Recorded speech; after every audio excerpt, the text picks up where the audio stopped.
Ye bây giờ hay tia, cô chơi vậy thì mình sẽ cho cô. Họ chơi tia, cô tôi chỉ ta luôn.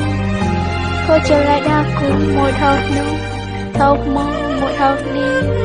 Cô ye chỉ luôn, bây giờ nào.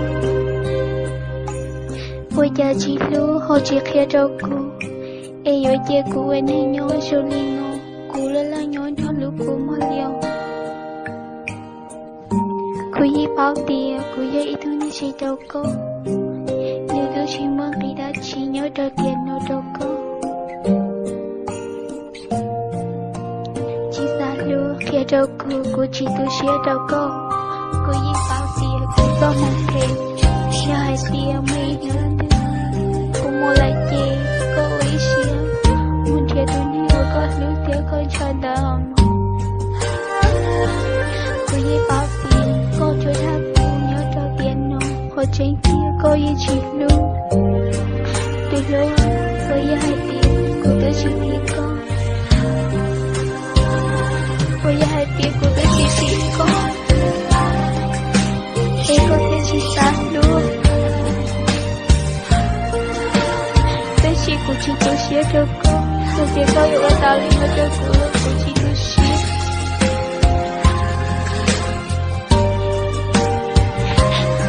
Tôi yêu mua lại mà nhớ con nữa. Sao có câu mà muốn thiệt tôi muốn có luôn. Con sẽ mất ước tư. Con muốn thiệt tao tôi hiểu ở con lưu thiệt có nhẹ là chết. Có chỉ khâu ở đó để tôi xía ấy ạ để khâu ở cho cô. Không muốn chúng ta như lịch chứ. Chú có lấy xe cận thì lưu đi mình đâu. Nếu nào cũng như tôi hiểu có chỉ ta lưu chả mấy nữa thứ em. Nếu có chỉ ta lưu cô thì có chỉ ta lưu cô. Chỉ là cô không một thể gì.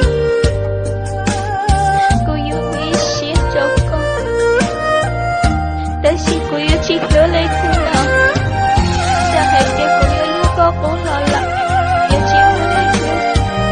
Lời của yêu chỉ nhớ lấy thứ là tiếc.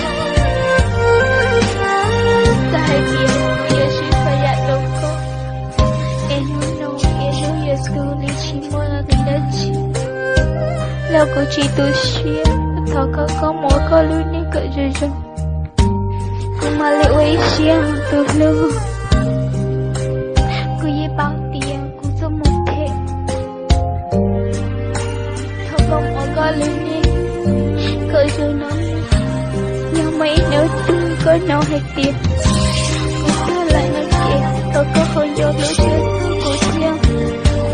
Chỉ hay tiền của chị tôi. Còn mãi nó có mong không. Nhát hạt hồi đó chị chạy nghĩa chỉ muốn bị ở chị là. Ta chỉ. Cô yêu ở chàng vô cô muốn tốt nấu cười. Cô yêu thì cô yêu chỉ vô cô là. Ê cô yêu ở chàng.